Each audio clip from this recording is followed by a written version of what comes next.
Madame, Messieurs, bonjour, très heureux de vous retrouver sur Panafricaniste TV, la chaîne de télévision des panafricanistes. C'est votre chaîne de télévision qui vous apporte le meilleur de l'information sur un plateau d'or. Vous êtes très nombreux à nous demander dans les rues, nous écrire. D'ailleurs, vous êtes très nombreux à nous écrire pour nous demander quand est-ce que nous serons dans les ménages. Bien sûr, nous serons dans les ménages dans les prochains mois. Ne vous inquiétez surtout pas, nous serons de tout cœur avec vous. Voilà pourquoi nous avons dédié justement cette chaîne à tous les panafricanistes du monde entier, les panafricanistes passés, présents et surtout à venir. Et comme à notre bonne et surtout grande habitude, nous allons nous interroger lors de cette autre édition de Parole panafricaniste.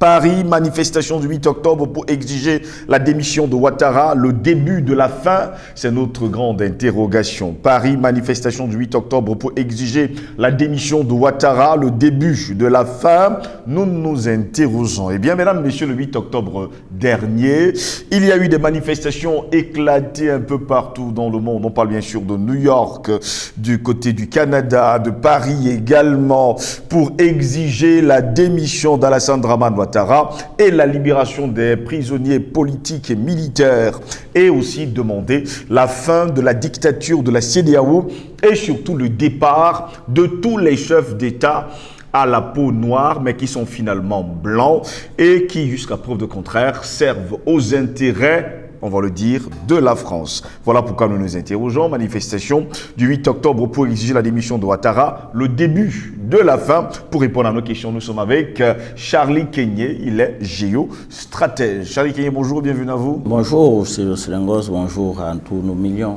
de la galaxie panafricaine, bonjour à nos techniciens par qui nous pouvons émettre de par le monde. C'est moi qui vous remercie de cette honneur.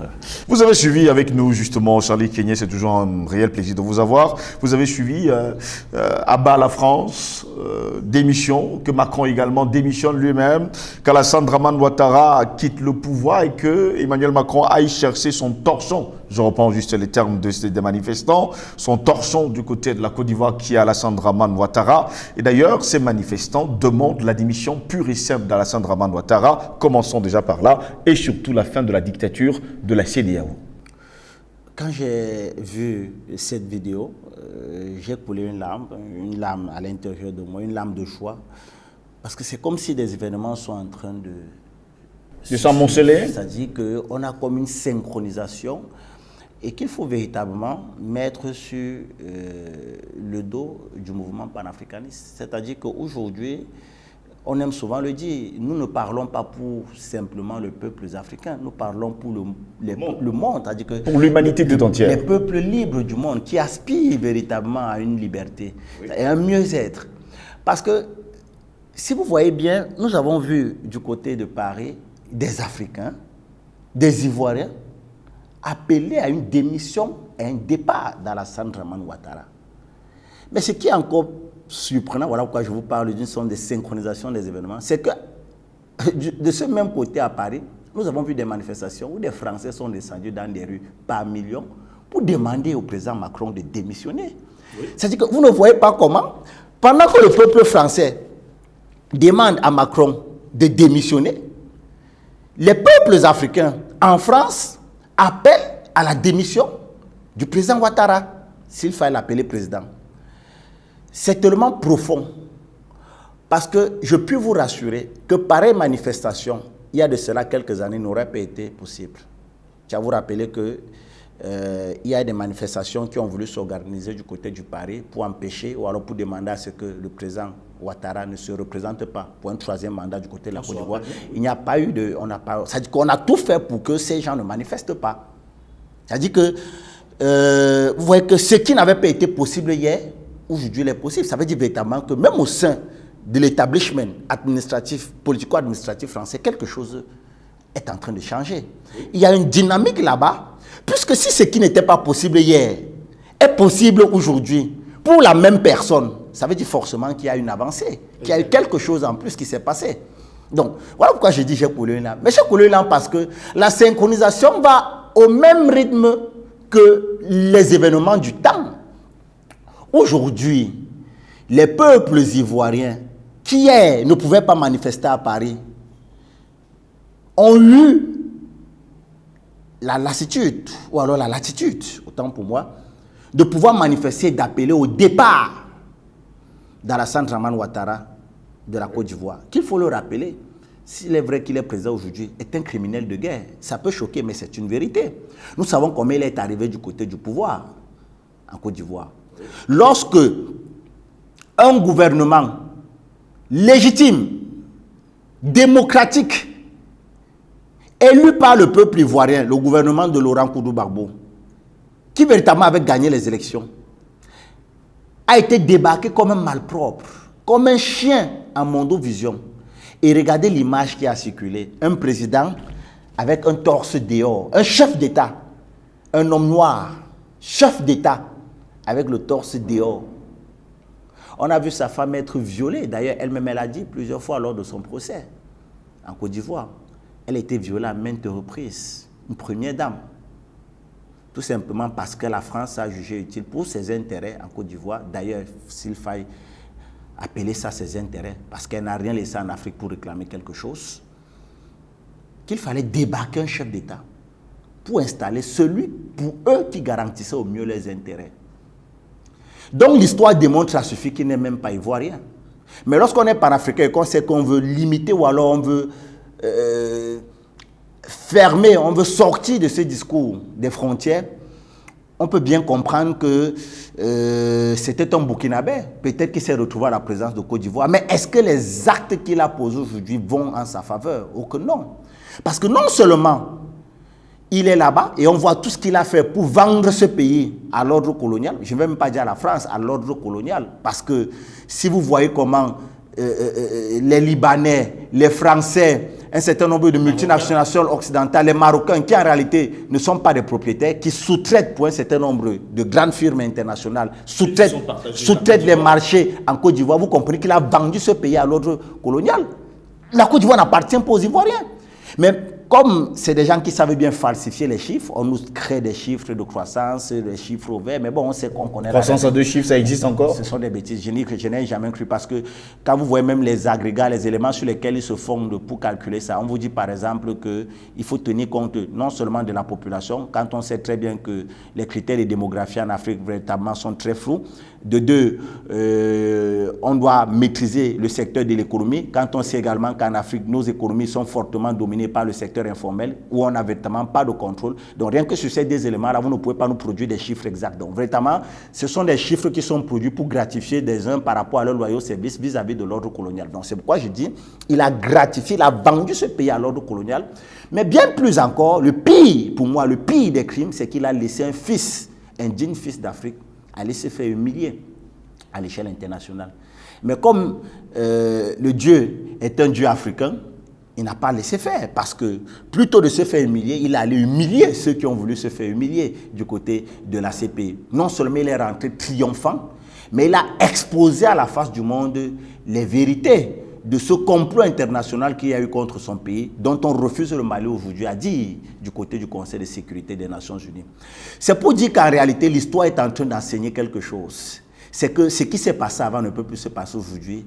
Et l'Africain d'hier n'est pas l'Africain d'aujourd'hui. Ceux qui ne vont pas comprendre ça, véritablement, ils vont rester dans la poubelle de l'histoire. Aujourd'hui, on comprend très bien, et c'est là où le discours qui s'est fait du côté de Paris doit interpeller même les autorités d'Abidjan, et interpeller même les autorités internationales, et ceux qui ont amené Ouattara à être au pouvoir. C'est que si aujourd'hui, là où vous avez envoyé le président Laurent Koudou-Gbagbo être condamné, on l'a reconnu innocent, par vos juges que vous payez, parce qu'il faut le dire, il a été acquitté, reconnu innocent. Qu'est-ce qui s'est donc passé en Côte d'Ivoire? Qui sont les responsables de la mort d'un peu plus de 3000, et là je crois que les chiffres même encore sont tronqués, de la mort d'un peu plus de 3000 Ivoiriens. Qui vont juger la force Likon, qui sur le pont d'Abobo ont tiré sur la population ivoirienne, les mains nues, ont tiré sur eux, qui vont les juger? Est-ce que Ouattara, après avoir envoyé le président Laurent Koudou-Gbagbo se faire juger par la CPI, a pris le temps de juger les crimes de la France dans son pays? Est-ce que Ouattara, après avoir envoyé le président Laurent Koudou-Gbagbo être jugé par la CPI, a pris le temps de juger les mercenaires de son armée qui a été organisée par la communauté internationale à ce qu'ils avaient appelé les FRCI, les Forces républicaines de Côte d'Ivoire? Vous laissez une armée gouvernementale que vous traitez de milice pour encenser des mercenaires venus de tous bords. Parce qu'il fallait porter un homme au pouvoir. Qui va juger ces mercenaires? pour les crimes qui ont été commis sur le peuple ivoirien, pour les crimes qui ont été commis sur une première dame africaine, Simone Gbagbo, qui a été violée. Elle a dit pendant son procès, ce qui n'a pas empêché qu'elle soit condamnée. Mais malheureusement, ceux dont elle a cité, jusqu'aujourd'hui, n'ont jamais été inquiétés. Et c'est là où ceux qui manifestent interpellent également les autorités ivoiriennes à libérer pour eux les prisonniers politiques. Parce que ceux qui sont actuellement dans les geôles du côté de la Côte d'Ivoire, en réalité, c'est ceux qui ont pris position lors de la crise post-politique de 2010-2011 en Côte d'Ivoire. C'est-à-dire qu'ils ne sont pas en prison véritablement parce qu'ils auraient commis des crimes, mais ils sont en prison tout simplement parce qu'à un moment, ils ont voulu se ranger du côté de la vérité. Et a dit à la face du monde et à la face du président Ouattara, s'il est vrai qu'on pourrait l'accorder cette appellation de président, qu'il est en réalité un imposteur. C'est-à-dire qu'il est le paragon de l'imposture et du narcissisme international, pour ne pas parler de l'hypocrisie internationale. Parce que quelqu'un dont les passeports, dont les papiers d'hier représentaient, montraient clairement que du côté de la BEAC, il était le représentant de la Haute-Volta, aujourd'hui Burkina Faso, mais qui, par un certain nombre de jeux, aujourd'hui on veut nous faire démontrer qu'il est un fils de la Côte d'Ivoire qui aurait été enfanté dans le nord de la Côte d'Ivoire, où on n'a véritablement pas de traces. Mais bon, je ne vais pas entrer dans ce procès d'intention, mais l'histoire retiendra une chose, c'est que c'est un fils d'Afrique dont les mémoires vont être mises à la poubelle de l'histoire. Parce que non seulement il a trahi ce continent, mais il nous a infantilisés, il nous a imbécilisés. Aujourd'hui, voilà un chef d'État qui, avec la vague de mouvements contestataires qui sévit aujourd'hui dans la sous-région ouest africaine, c'est plus, ou alors a pris sur lui, de demander à la France d'envoyer un détachement pour le surveiller. C'est-à-dire que la France récemment a envoyé pratiquement une dizaine, une quinzaine de soldats spécialistes des questions d'insurrection, spécialistes des questions de sécurité rapprochées pour apporter leur sécurité, alors pour sécuriser le président Alassane Dramane Ouattara. C'est-à-dire que vous voyez que c'est un monsieur qui n'a même pas confiance à ses proches. C'est-à-dire que même ceux qui l'ont porté au pouvoir ne peuvent pas avoir confiance en lui, mais c'est clair, c'est simplement parce que ceux qui l'ont porté au pouvoir n'ont rien de loyaux. Ils n'ont rien d'une armée qui justement pourrait jurer loyauté à un chef d'État démocratiquement élu. Ce sont des mercenaires. Ils sont là-bas parce qu'ils sont payés pour faire ce qu'ils sont en train de faire. Et le jour, ils cesseront d'être payés, ou alors le jour, on leur proposera mieux que ce que lui, il les propose, ils vont retourner leur veste contre lui. Voilà pourquoi il comprend très bien que son seul soutien, la seule force, ou alors le seul refuge qu'il puisse avoir, c'est de retourner vers le maître, celui par qui il est arrivé au pouvoir, la France,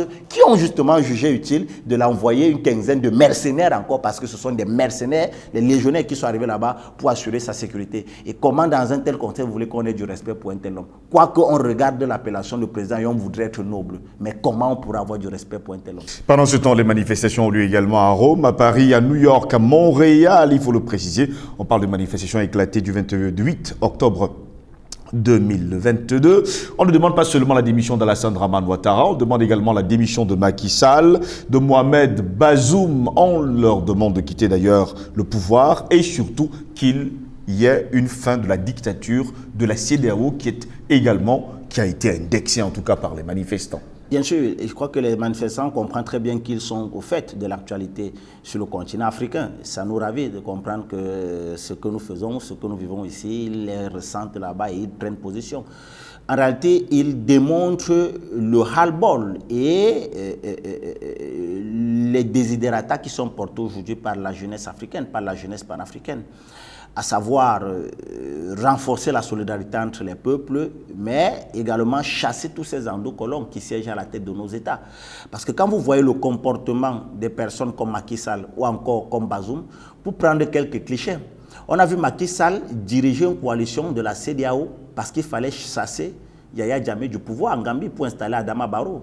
Macky Sall a joué les médiateurs dans ce dossier, tout simplement parce qu'il était intéressé par le dossier de la Casamance, où pour lui, Yaya Jammeh était un point, la Gambie de Yaya Jammeh était un repli justement pour, selon lui, les rebelles casamançais qui menaçaient son pays, le Sénégal. Mais à côté de ça également parce que, compte tenu des sorties, qu'il faut le rappeler quand même assez historiques et même froides du président Yaya Jammeh vis-à-vis du colon, il avait reçu un ensemble d'injonction de ses maîtres a véritablement fait taire cet individu. On a vu Macky Sall se mettre en avant, mobiliser 6500 hommes de la CEDEAO pour aller défendre la démocratie en Gambie, pour chasser Yaya Jammeh du pouvoir et installer Adama Barrow, qui aujourd'hui eux-mêmes reconnaissent n'est pas un démocrate. Mais bon, on les accorde ça.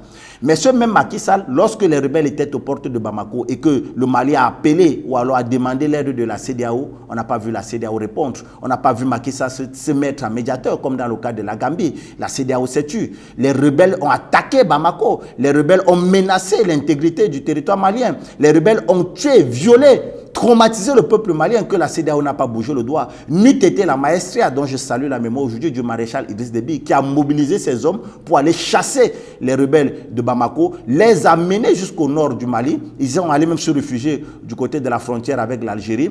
La France, voulant voler cette victoire du Tchad, est venue entrer également dans le conflit. Lorsque le Tchad ne faisait qu'engranger les victoires sur le terrain, on a créé un scandale comme quoi l'armée tchadienne commettait des exactions et le président Idriss Déby a décidé de se retirer. Mais l'histoire retiendra qu'il est le seul qui a porté secours au Mali alors que la CEDEAO n'a même pas bougé le doigt. Comment vous voulez qu'on respecte de telles personnes? Comment vous voulez qu'on respecte une telle institution?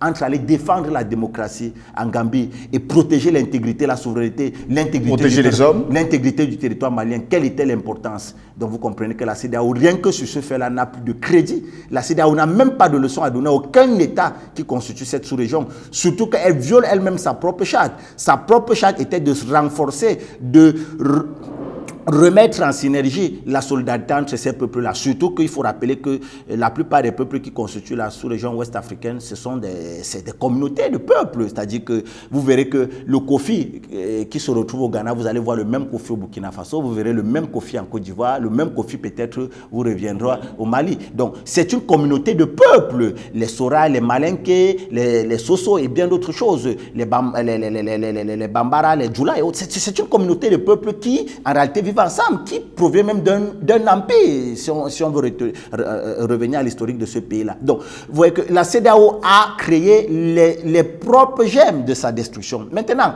s'il faut revenir au cas de Bazoum, je vous dirais que lorsqu'on est un président, je ne vais pas être aussi fort, mais très peu intelligent comme Bazoum, qu'est-ce que vous voulez de ce monsieur?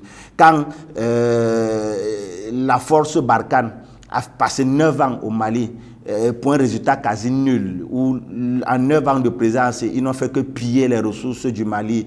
Ils ont laissé les rebelles arriver jusqu'aux portes de Bamako. Ils n'ont rien fait. D'ailleurs, un général français, ancien chef d'état-major, le disait dans un média français, que l'armée française, la force Barkhane est au nord du Mali pour tout faire, sauf combattre le terrorisme. Le lendemain, il avait été remercié. Donc, lorsque un officiel de l'armée française comme celui-là le dit à Mondovision, lorsque les faits sur le terrain le démontrent, en 9 ans de présence, vous n'avez rien foutu. Au contraire, le Mali n'a fait que perdre des parties de son territoire. Mais vous êtes fiers d'appeler cette même force qui a été un échec cuisant chez votre voisin, votre frère, mais vous l'appelez de venir se réfugier chez vous pour faire ce qu'il n'a pas pu faire de l'autre côté. Vous comprenez que ce n'est même plus une question d'intelligence, c'est une question d'ignorance. Mais par contre, et c'est ça qui fait mal, c'est qu'il est président d'un État. Donc, véritablement, aujourd'hui, non seulement on n'a aucun crédit accordé à ce monsieur, mais on comprend très bien qu'il ne comprend même pas le monde, ou alors on sait alors, ou alors on pourrait voir à travers cette logique qu'il est en réalité aux ordres des lobbying ou alors des réseaux qui l'ont mis ou qui l'ont placé là où il est. Mais également, ça nous interroge à comprendre les concepts de la démocratie parce que quand on sait les mécanismes par lesquels il est arrivé au pouvoir et on a vanté aux yeux du monde que le Niger était en train de devenir une démocratie.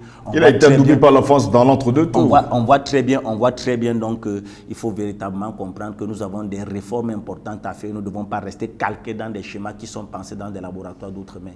Pendant ce temps, les manifestations du 8 octobre dernier déclarent haut et fort qu'ils vont continuer la manifestation. Les manifestations un peu partout, même jusque chez les sols africains, pour demander la démission de ces chefs d'État qui ont justement le visage noir, mais qui sont finalement des blancs. Apparemment, on se retrouve dans peau noire, mais masque blanc. France Fanon, je crois que France Fanon nous avait dit ça bien avant. Peau noire, masque blanc. Donc, c'est le cas avec Macky Sall qui, ça fait mal de le dire, ce sont des hontes, il faut le dire. Bazoum, ce sont des hontes pour l'Afrique. Lorsqu'un chef d'État se plaît, il se lève sur lui. Vous savez, on a pour habitude de l'accoler les bêtises qu'il est allé faire du côté de Sochi, où il est allé rencontrer le président Vladimir Poutine. Disant que l'Afrique a faim. L'Afrique a faim, parce qu'en réalité, quelques jours avant, il avait été reçu à l'Élysée par Emmanuel Macron. Il a reçu ses instructions de Macron. Il s'est levé, donc il allait parler au nom de l'Afrique. En réalité, il allait parler au nom de la France, comme quoi nous avions faim. Par la suite, même, c'est le président russe qui s'est posé la question de savoir pourquoi, sur la quarantaine de navires qui sont déjà sortis du Plus de 100 navires. Hein. À l'époque, je ne parle pas de maintenant, on était à pratiquement 45 navires qui étaient sortis. Aucun n'était arrivé en Afrique. Mais pourtant, quelqu'un était venu nous vanter que l'Afrique avait faim. Mais la plupart des navires se dirigeaient du côté de l'Europe, négligeant même les pays où la nécessité se fait véritablement sentir. On comprend très bien que lui-même, il entrera dans la poubelle de l'histoire. Mais ce qui fait encore beaucoup plus mal, c'est qu'il faut comprendre le Macky Sall, même lors du sommet, le 6e sommet du genre Union européenne, Union africaine, où il allait nous tenir un discours du genre vraiment, aidez-nous encore avec un peu d'argent. Parce qu'il allait là-bas, à l'époque, selon les besoins, le Fonds monétaire international faisait savoir que l'Afrique, dans les 3 années à venir, le besoin en Afrique serait de l'ordre de pratiquement 221 milliards. Il allait commander un certain nombre d'argent là-bas, on lui a promis 150 milliards et il est allé à Mondovision nous dire qu'il allait récupérer 150 milliards pour l'Afrique. Voilà la qualité de nos chefs d'État. Donc, ils veulent qu'on les respecte. Donc, lorsqu'on sait très bien, je crois qu'il y a un grand auteur français qui a rédigé dessus comment en réalité ces aides se font, où on vous prête de l'argent, mais en réalité on ne vous prête pas de l'argent de nature à créer de la richesse, parce qu'on vous prête de l'argent pour en réalité vous exiger les entreprises qui vont venir réaliser les travaux sur le terrain. Donc non seulement vous prête de l'argent, on vous fait ce qu'ils appellent l'assistance technique. Les experts viennent d'ailleurs pour venir travailler chez vous. C'est vous qui les payez avec l'argent que vous avez prêté. Les dividendes ne restent pas chez vous, elles rentrent chez eux. En réalité, ils s'enrichissent, mais ils s'enrichissent en vous doublant des temps. Donc, c'est un mécanisme savamment pensé et un chef d'État qui, en principe, devrait avoir toute l'expertise autour de lui pour comprendre, c'est venu nous vanter qu'il était encore allé prendre 150 milliards. Est-ce que ces chefs d'État, soi-disant, entre guillemets, travaillent justement pour les peuples africains? Mais ils ne travaillent pas pour les peuples africains. Développer l'Afrique, ce n'est pas sorcier. Vraiment, qu'on nous arrête ces choses où vous allez voir des intellectuels vous dire non, il faut un tissu économique, c'est de la bêtise. Ce n'est pas sorcier. C'est-à-dire qu'aujourd'hui, il faut que les gens comprennent que...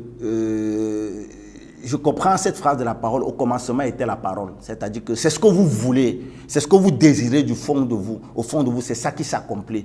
C'est-à-dire qu'à partir du moment où nous allons accepter ce que nous sommes et le dire fièrement que voilà ce que nous sommes, ce jour-là, nous serons développés. Ce n'est pas une question de tout ce que nous sommes en train de nous vanter. On n'a même pas besoin d'un franc pour se développer en Afrique. Pourquoi on pense qu'on peut se développer sur les paradigmes des autres? Parce qu'eux-mêmes, ils sont en train de voir que le développement tel qu'ils ont pensé est un échec. Alors, je vous parle, ils sont en train de vouloir revenir à ce qu'ils ont appelé l'énergie verte. Quoique, ma foi, encore, c'est une grosse escroquerie. On n'a pas peut-être assez de temps pour le démontrer. Mais ils sont en train de comprendre que ce qu'ils ont pensé est très mal pensé. Mais par contre, nous voulons aller vers là où ils sont aujourd'hui. Ça veut dire que lorsque nous allons atteindre le niveau qu'ils ont aujourd'hui, là, on va être bouteux aux mêmes réalités qu'ils vivent aujourd'hui. Or, eux, ils auront trouvé les solutions à ces réalités-là quand nous serons encore en train de penser ces solutions-là. Donc, aujourd'hui, je crois que c'est à nous, peuples africains, de véritablement penser notre développement selon nos réalités culturelles, anthropologiques, historiques. Parce que le développement, ce n'est pas forcément ce qu'on nous dit à la télé. Nous devons commencer par définir même le modèle de gouvernance que nous voulons. Il faut que les Africains comprennent une chose. La monarchie en soi n'est pas une mauvaise chose. C'est-à-dire que si aujourd'hui, des gens ont la capacité d'être des rois chez nous et de nous apporter le développement, pas le développement occidental, mais le développement à l'africaine, mais nous devons faire avec. Il faut définir les modèles de gouvernance pour nos peuples qui tiennent compte de ces réalités-là. Il faut mettre sur pied les conditions d'affirmation de notre souveraineté. Ça passe par quoi? J'aime toujours le dire, ça passe par la restructuration de nos armées.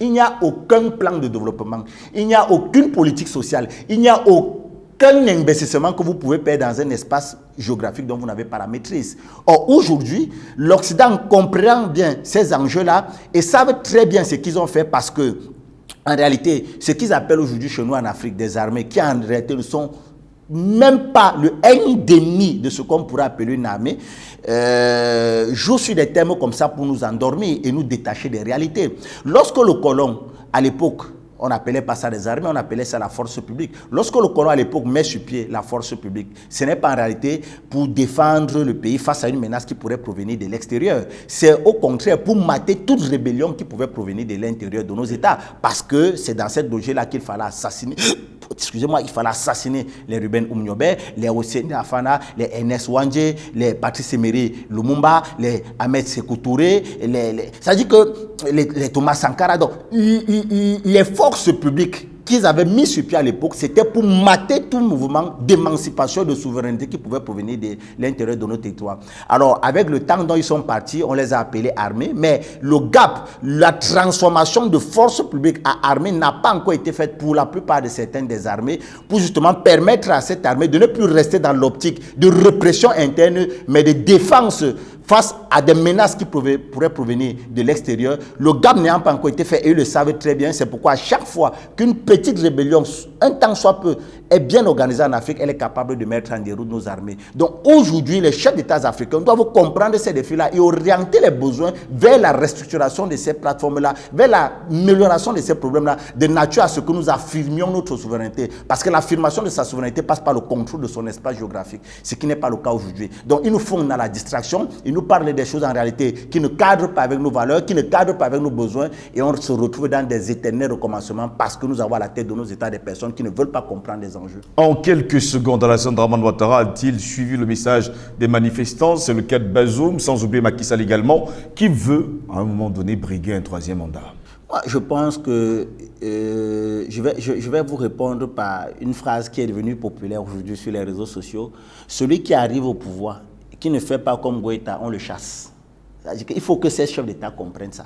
Si tu arrives au pouvoir, tu ne fais pas comme Goïta au Mali, les peuples vont te chasser. Parce que c'est là où on a eu à le dire à suffire sur ce plateau. La plus grande guerre que nous avions à mener et que nous sommes en train de gagner, c'est la guerre idéologique.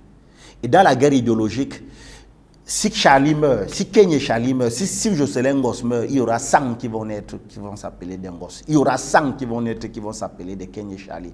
Et c'est ce combat que nous avons gagné. Parce qu'aujourd'hui, il n'est plus seulement porté par nous les Africains, il est porté même par les Occidentaux qui n'y croient plus en leurs propres médias. Je parle d'une révélation de quelqu'un que je connais très bien de l'autre côté, qui me fait savoir que même chez eux aujourd'hui, ils vous suivent, vous, du côté de l'Afrique. Donc, nous avons mis sur pied un mouvement d'éveil des consciences qui en réalité est une gâchette sur la tête de ces dirigeants-là. Ils doivent comprendre aujourd'hui, et ça ce n'est même plus à nous de leur rappeler, leur peuple leur rappelle à suffire. Lorsque Bazoum aujourd'hui est incapable de dire à sa propre femme, oui, dors, c'est moi qui vais encore. Parce qu'il comprend très bien que quand on voit les manifestations qui sont en cours du côté du Niger, vous pensez que Bazoum actuellement, quand il joue au chat à la souris, sa garde rapprochée, son service de sécurité ne sait même pas où il est, il disparaît, il n'est pas au palais, il est au palais, il est à côté, on ne sait plus où il est. Mais ils comprennent. Ils savent que ce n'est plus ce que nous, vous et moi, nous disions. C'est ce que les peuples ont appris. Ils se sont appréhendés de ça. Ils ont pris ça pour faire leur combat. Et c'est eux aujourd'hui qui sont en train de les mettre la pression.